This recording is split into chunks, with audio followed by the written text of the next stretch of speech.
Hello everyone and welcome to episode 74 of the Made of Things podcast. I am your host Antonio, and this is short. I shorten my name so that you can just call me Antonio. Okay, so this is an excellent conversation I had with Brian Chippendale. Not Chippendale. Chippendale is his name on Instagram, but Brian Chippendale of one of the Brians of Lightning Bolt, and because I don't want it to take too long, this is going to be lightning quick. So it's Lightning Bolt and Lightning Quick. So basically, we talked at Vodafone Paredes de Cora, which is a festival up north in Portugal, and immediately what I can tell you is that I think that Brian was just basically hanging around, just prepping some stuff, getting some stuff ready for the show and backstage. And as soon as Nônô is my sister who works with me and films the show and takes excellent photography that you should check out on her website. Shameless plug, plugging myself on my own show, but yeah, plugging myself.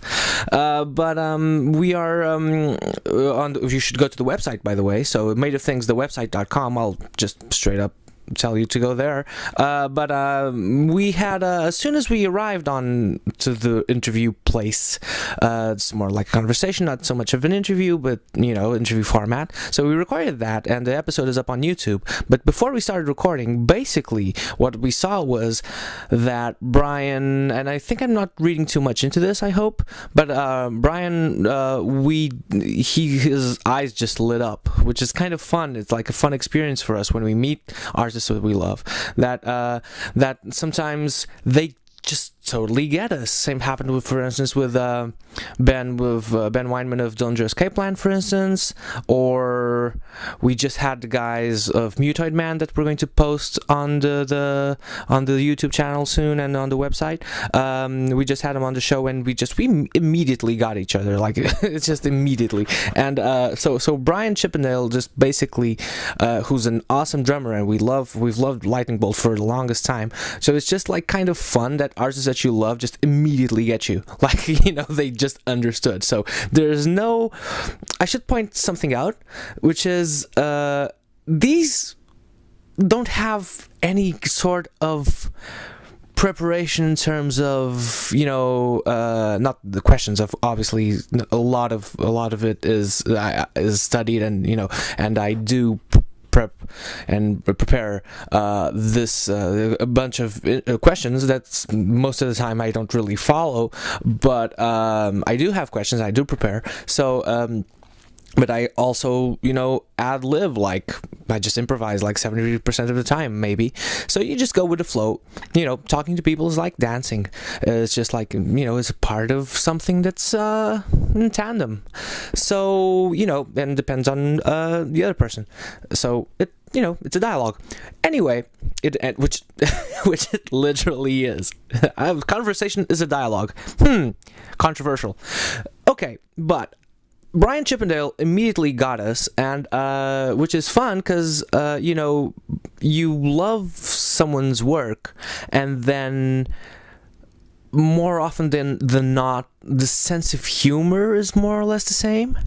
And because these don't have, as I was saying, because these don't have, we haven't met these people, and when we have, then it's even better. Like the second time people are on the show, it's like even greater. Like it gets even better. So that's the point. Like of everything, just get better at whatever you do. So when we have repeat guests, then it's even more fun because they remember. It's awesome. Most of the time, people remember. So you feel like you're doing something right, So why do I have a Canadian accent today? Right and out, amusing myself. Okay, but Brian, we hadn't met him, and what you're listening to, like, we don't really on any episode, and this is revealing for like a handful of people is going to listen to this, whatever, but if you're a fan and if you follow us really and listen to the podcast version of the show, again, this interview has been posted on YouTube as a video interview. So if you want to check that out, please do.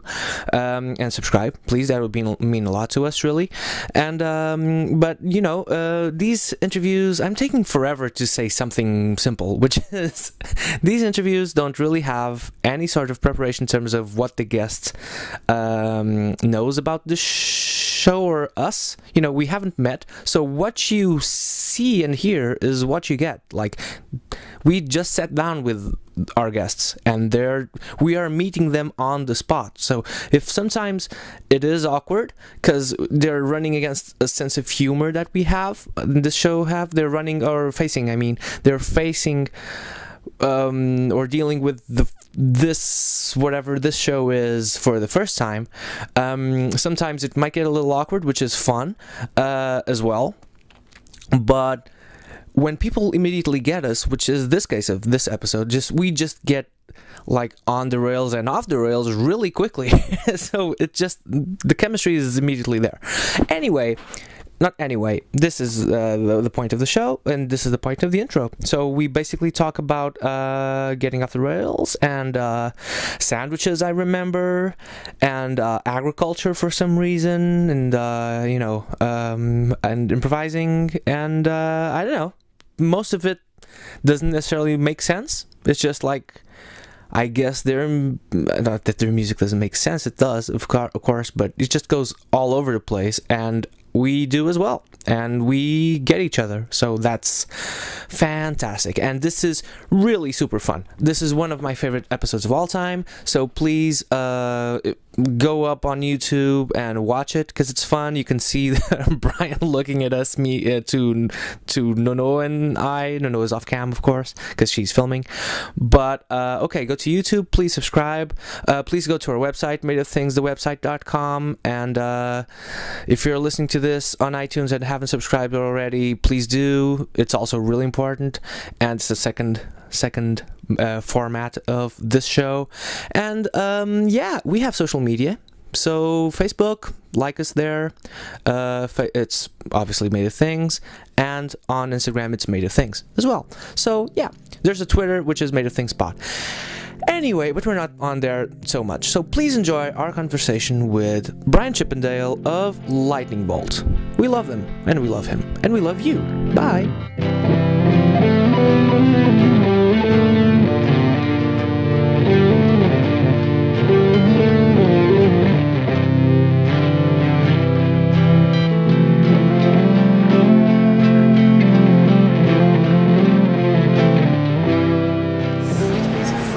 Yes, it's almost is a piece of fruit. It's a little fruity as well.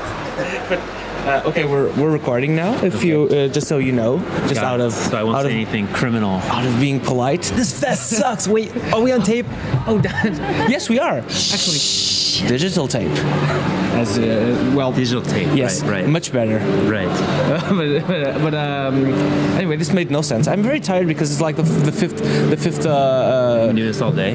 I've been doing this all day for the past 5 days. So, wow. And I was. More or less the last 2 months. Has it been? Because in preparation for this? No, just so many. That's what you guys do. Yeah. That's what we do, and we've been doing like festivals for the past 3 months, 4 months, maybe. Yeah. So it's a little bit on and off, dude. But we're not complaining at all. I'm getting to interview Lightning Bolt finally after I've been doing this for 15 years though. I've never seen you guys live, unfortunately. We have very rarely. Are you from Portugal? Yes, from Lisbon. Yeah, we've only been to Portugal once, so we went to Lisbon 9 years ago, something like that. Yeah, that's the only time we've been here. I've only so 9 years ago. Let me do my math. So that'd be like 2008-ish. Sure, 7 or something. Was 9? I can't. Was it at ZDB? It was, but it was off. It wasn't in there. They had their big building, which maybe they still have. But they do. It was in a parking garage, like way underground. Oh. Yeah, it was like in an underground parking lot, right? Yeah, it was cool. Yeah. I mean, it sounded weird, but it was fun. Like, the event was awesome. And we loaded everything down. It's like just like a tiny little elevator, just like, a just a person elevator or whatever. It was just like one cabinet, go down with some weird old couple going to park their car or whatever, get their car, and then back. It was pretty funny. I remember. Is the soundtrack gonna mess up your? No, it's fine. This is good. It's good. It's good. It's good. Thanks for worrying, though, dude. I'm worried. Yeah, very worried. But don't. It's fine. It's fine. This has really good preamps, and so even if it's really long, far away, it actually makes up for it. Or I think this is Slayer, and Slayer, they tend to drown people out. yes. I don't.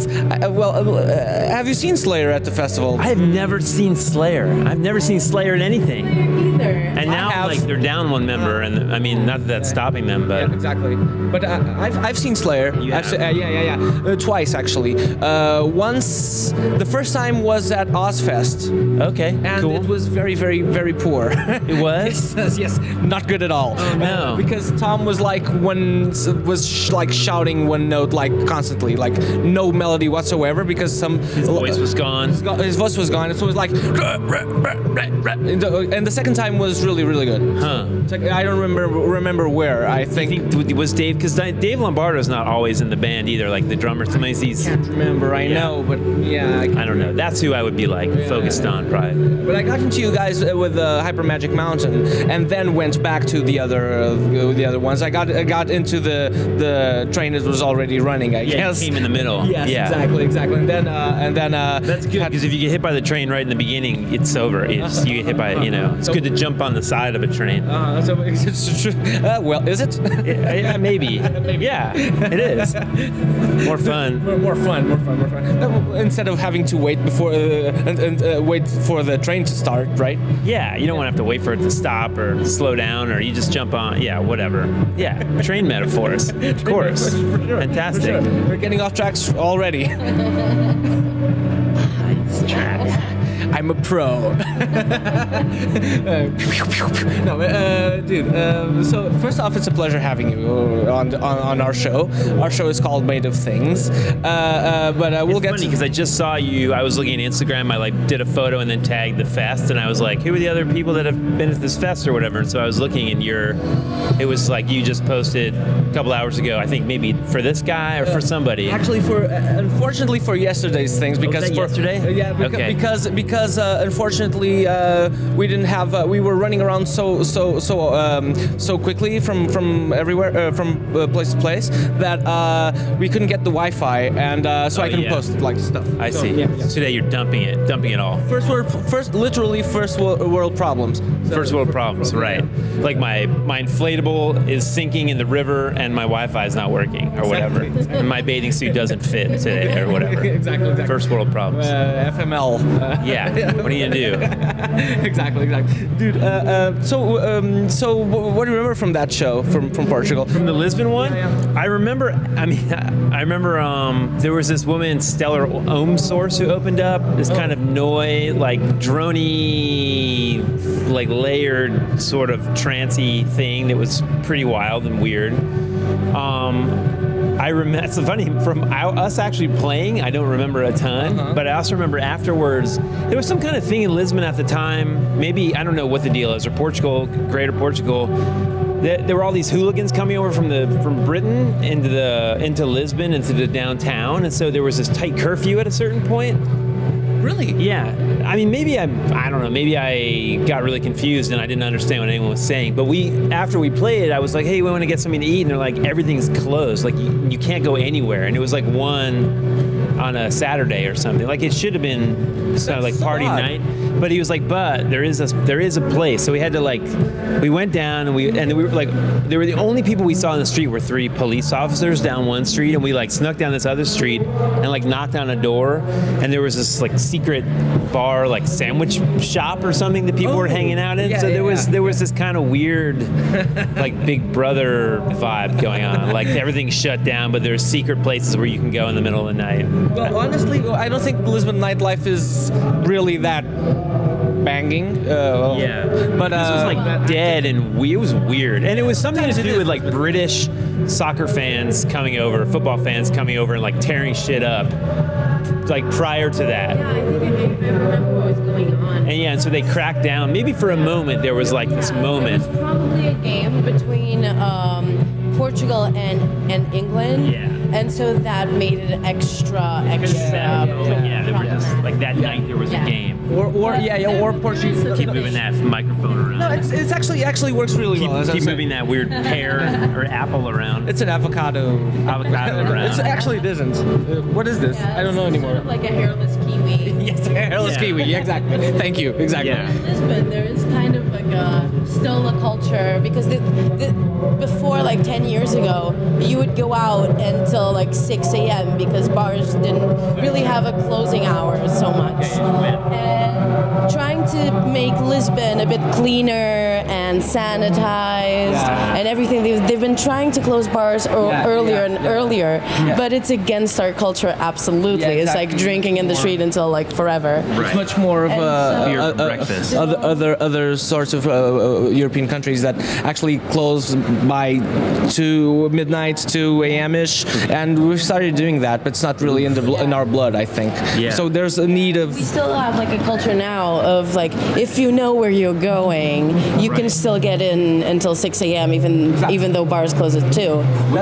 Which was really exciting to me. I was just like, this is awesome. There's like these secret, secret tuna sandwich places at 3 a.m. that you can go to if you know which wooden door to knock on. I was excited. Felt good. There used to be a really good vegan burger guy with this what you call it, the straw picnic basket. really? Yeah, and he stopped for the longest time and he just got back.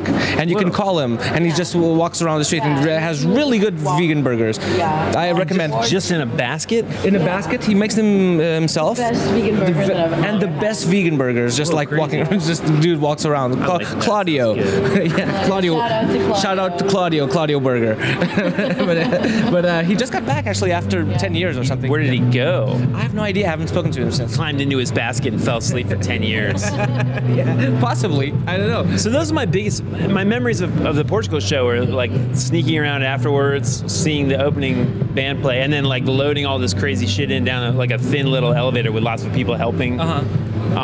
And just a really good vibe. I don't remember us playing though. I mean, a lot of times that's how it works. Like Yeah, the playing goes out the window. Plus you're touring and tired and stuff like that. Yeah, kind of. Or, yeah, spaced out. Don't know where you are. Yeah. But yeah, everything surrounding the show was really exciting. And actually, is it ZBD? ZDB. ZDB. Yeah. Was great. Like they I felt really comfortable in their space, and like it was just I was like They're really nice. They're really nice. yeah, it was like finding some group of people that you super relate to. Like they would be your friends if you lived in that city kind of vibe, that thing. That's totally it. Yeah. And that's a lot of the vibe on our show is like that as well. So, like, stuff. Your show shout out would to be my friend if I lived in your show's city.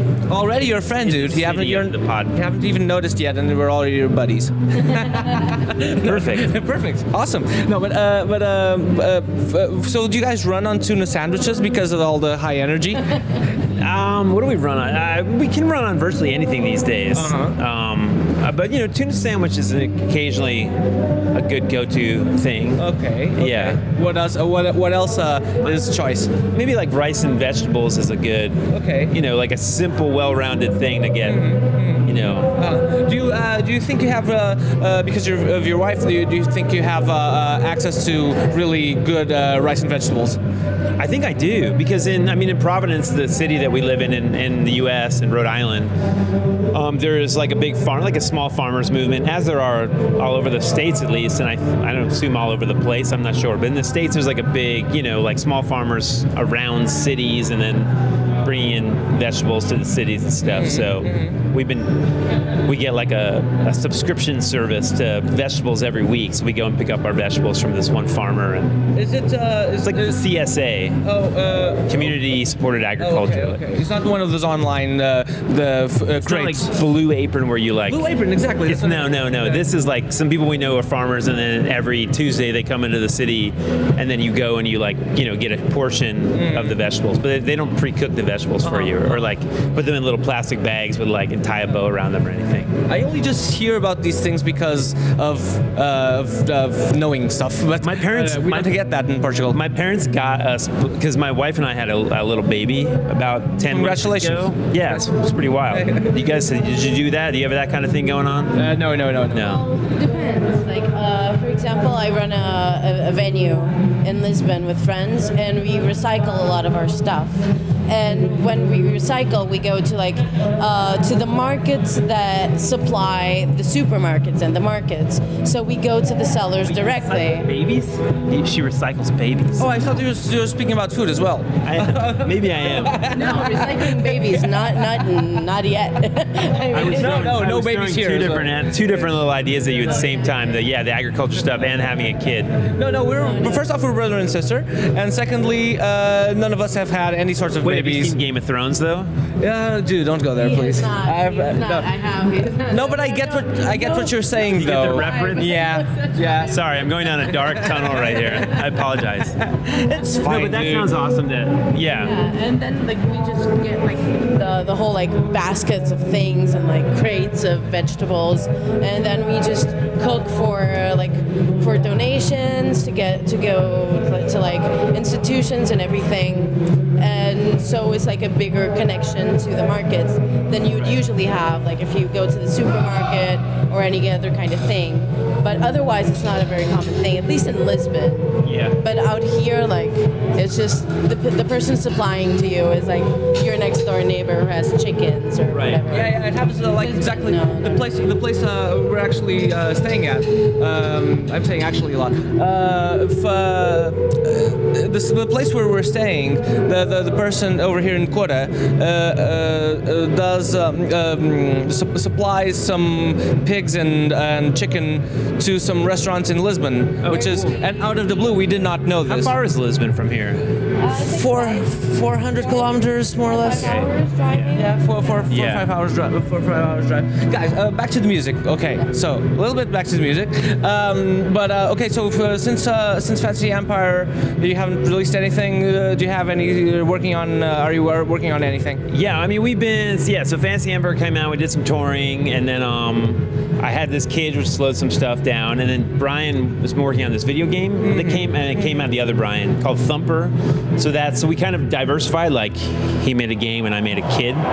Is it out yet? The game? Game is out, yeah. Oh, I haven't heard. Is it an indie release? It is. It's distributed through Sony, so it is an indie release distributed through a major thing. I'm not sure It how happens that. with PlayStation. Yeah, it happens. Yeah, I haven't think heard it of even Thumper, comes though. out like on some other system any minute. It's starting to come out on other systems, like starting to appear on other things. What's it about? I didn't know.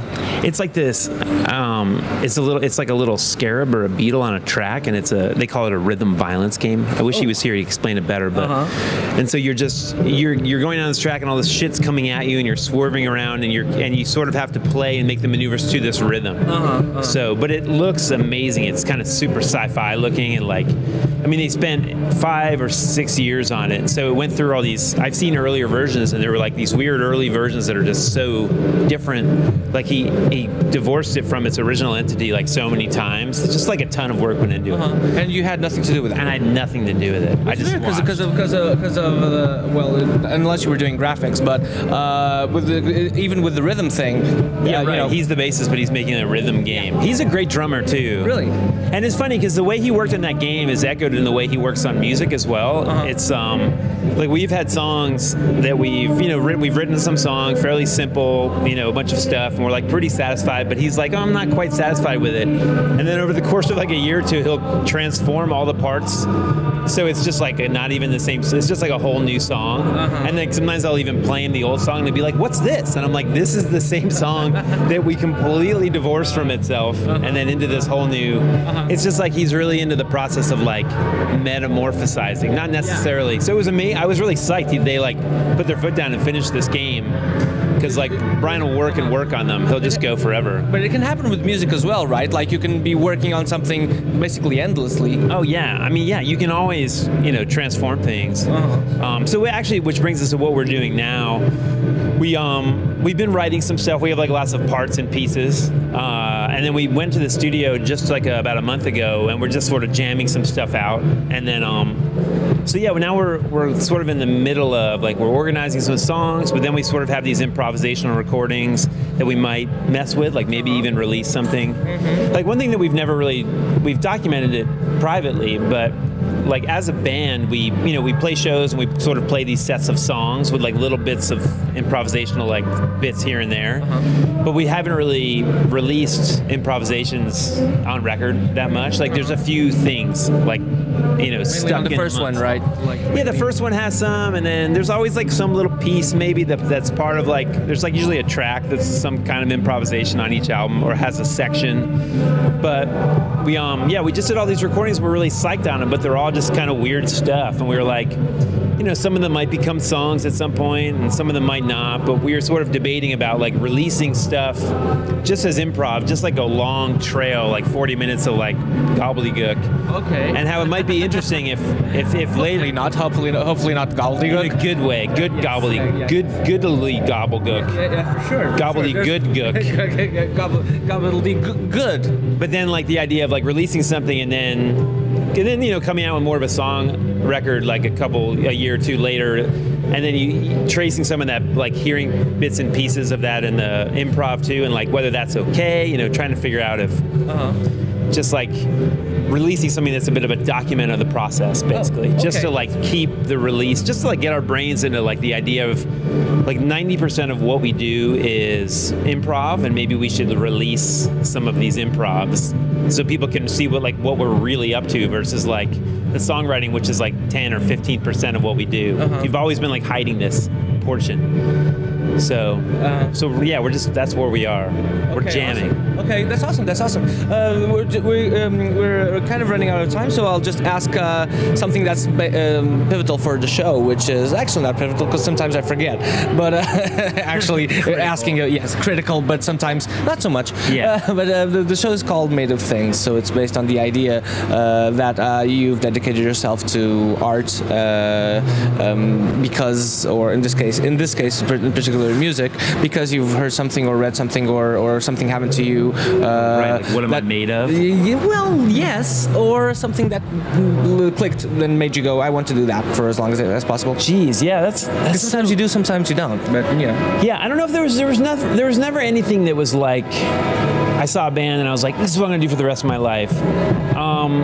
It was really, I was like hanging out with friends years and years ago in high school, and there was like a bass player and a guitar player, and then my friend, and me and him didn't really do anything, but we were like, well, I guess one of us could drum and one of us could sing, and so we like figured out who was gonna do which, and we just started playing, and it was weird. It was like, I think, so it just kind of happened. Like I just started playing some drums, and then I played more and more and more. But there was never a moment where it was like, this is what I'm gonna do. Like even now, I'm like, maybe I should commit to this music thing. Like I think it's, I mean, me and Brian talk about it. Like we do a lot of stuff. We both do visual art. And, I don't know. So we're always just like, wow, maybe we should get serious about this music thing. But I mean, we're just silly. I think anyone else agrees on that. No, I mean, we're very serious about it. But like, we've never ever. If the year is good and we make some money and that's how we survive for that year, that's great. And then if I'm doing art, that's how I'll do it that year. Like that's great too. So yeah, it's been a slippery slide into this whole world. And it's just been, we're just committed to making things like your show says. So the specifics have unveiled themselves in their own time. Fantastic. Thanks, Brian. Thanks for being on the show. Oh yeah, at last. Yeah. Well, thanks for having me. Thanks, man. It was a pleasure.